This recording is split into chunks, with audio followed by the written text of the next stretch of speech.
उत्तर प्रदेश के एक छोटे से गांव रामपुरा में एक आदमी था जिसका नाम था रामलाल। उसके पास बस दो चीजें थीं जो उसे सबसे प्यारी थीं, उसकी 3 बीघा जमीन और उसका बेटा विक्रम। सुनो जी, थोड़ा आराम कर लो। विक्रम का फोन आया था कल रात दिल्ली से।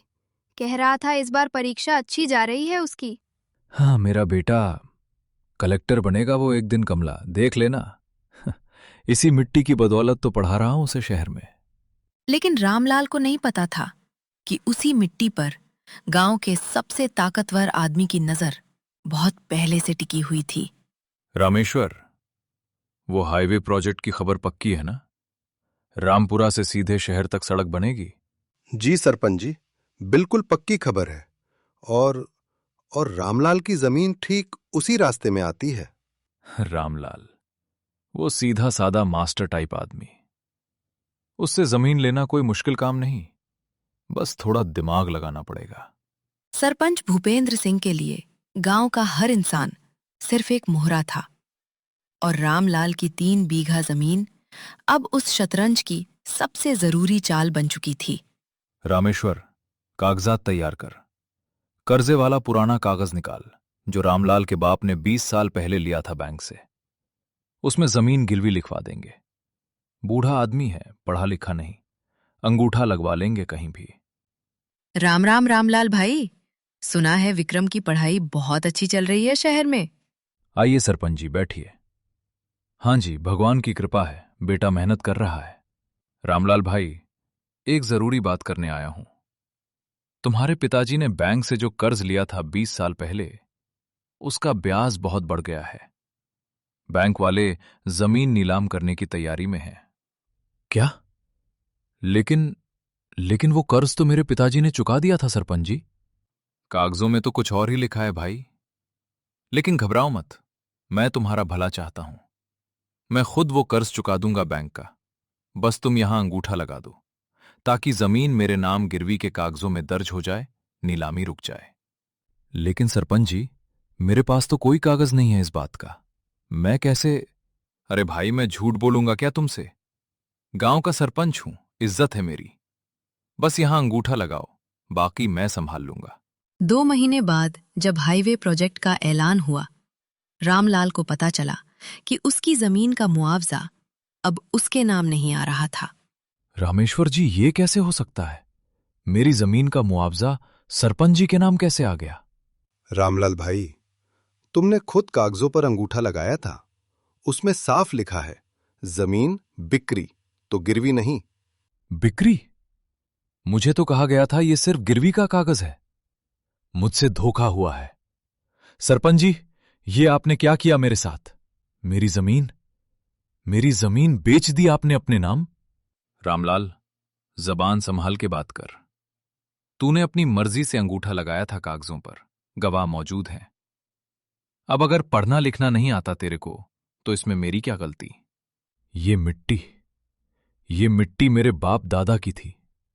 इसी से मैंने अपने बेटे को पढ़ाया। और आपने? जो हुआ सो हुआ रामलाल। अब यहां से चला जा, वरना पुलिस बुलानी पड़ेगी। विक्रम को बता दे क्या ये सब?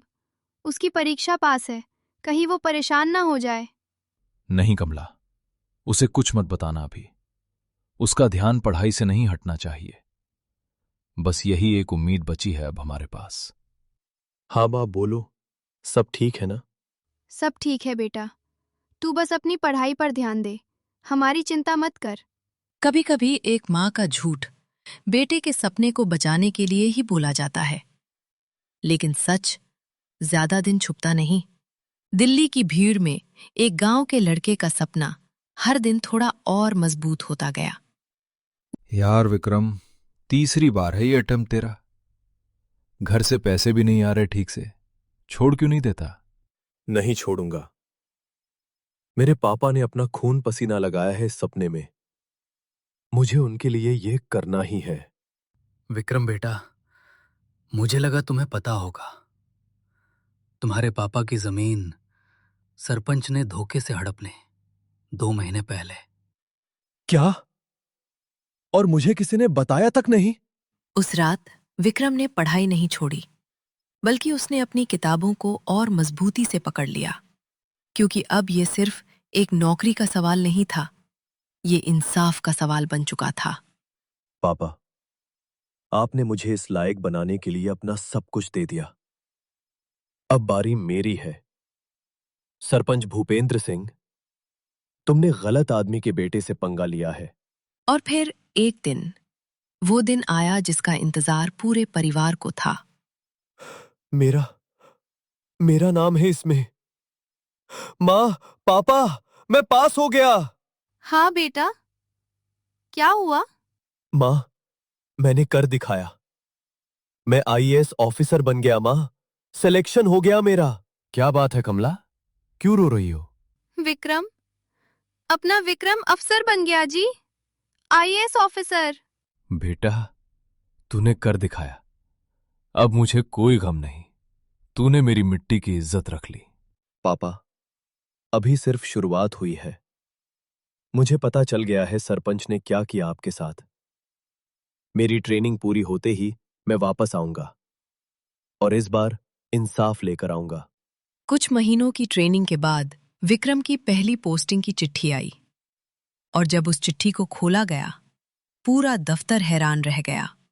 विक्रम की पहली पोस्टिंग हुई थी ठीक उसी जिले में जहां रामपुरा गांव आता था। मुझे रामपुरा गांव के पिछले 5 साल के सारे जमीन ट्रांसफर रिकॉर्ड चाहिए, खासकर हाईवे प्रोजेक्ट से जुड़े मामले। सर, वो सरपंच भूपेंद्र सिंह के नाम पर बहुत सारी जमीनें ट्रांसफर हुई हैं हाल में। गांव वाले कहते हैं कुछ गड़बड़ है, लेकिन कोई शिकायत दर्ज नहीं कराता। चलिए रामपुरा चलते हैं। खुद जाकर हालात देखने का वक्त आ गया है। सरपंच जी, नया एसडीएम साहब आया है गांव में। जमीन के कागजात मांग रहा है। घबरा मत, नया नया है, अभी सीख रहा होगा। थोड़ा पैसा वैसा दिखा देंगे, चुप हो जाएगा। सब ऐसे ही होते हैं शुरुआत में। नमस्कार साहब, बड़े खुश नसीब हैं हम कि इतने बड़े अफसर हमारे गांव आए। चाय पानी का इंतजाम करूं? सरपंच जी, मुझे सिर्फ आपके भूमि रिकॉर्ड्स देखने हैं, खासकर वो जो पिछले 2 साल में आपके नाम ट्रांसफर हुए हैं। अरे साहब, सब कागजात सही हैं, कानूनी है। गांव वाले खुशी खुशी जमीन बेचते हैं मुझे, विकास कार्यों के लिए। तो फिर आपको कोई दिक्कत नहीं होगी कागजात दिखाने में। और हां, मुझे रामलाल नाम के किसान का मामला भी दिखाइए। 3 बीघा जमीन हाईवे प्रोजेक्ट में आई थी। रामलाल, वो तो गरीब किसान है साहब, पढ़ा लिखा नहीं। उसकी क्या जमीन, क्या बात। वो गरीब किसान मेरे पिता है सरपंच जी। साहब, साहब, ये सब क्या हो रहा है? मैंने तो कुछ गलत नहीं किया। पिछले 3 हफ्तों से मेरी टीम चुपचाप जांच कर रही थी सरपंच जी। पटवारी रामेश्वर ने पहले ही सब कुछ कबूल कर लिया है। फर्जी कागजात, जाली अंगूठे के निशान, सब कुछ। मुझे माफ कर दो सरपंच जी, मैं और डर नहीं झेल सकता था। मैंने सब सच बता दिया साहब को। सर, घर की तलाशी में ये सब मिला है। लगभग 20 लाख नकद और 15 अलग अलग किसानों की जमीन के जाली कागजात। याद है सरपंच जी, आपने मेरे पिता से कहा था, पढ़ा लिखा नहीं है, इसमें मेरी क्या गलती। साहब, मेरी भी जमीन ली थी इसने। भगवान ने आपको भेजा है हमारे लिए। जिस आदमी ने सालों तक गांव पर राज किया था डर के दम पर, आज उसी गांव के सामने हथकड़ियों में खड़ा था। विक्रम, तुम्हारे बाप ने मुझे कभी माफ नहीं किया होता, लेकिन तुमने भी नहीं किया। पापा, आपकी जमीन वापस आपके नाम हो गई। कागजात तैयार करवा दिए हैं मैंने, कल तक रजिस्ट्री हो जाएगी। मैंने कभी सोचा नहीं था बेटा कि जो जमीन मुझसे धोखे से छीनी गई थी, वो मुझे वापस मेरा ही बेटा इंसाफ के रास्ते से दिलाएगा। मिट्टी सिर्फ जमीन का टुकड़ा नहीं होती, वो एक बाप की मेहनत होती है, एक बेटे का सपना होती है। और जब इंसाफ की बारी आती है, तो वही मिट्टी सबसे बड़ी गवाह बन जाती है।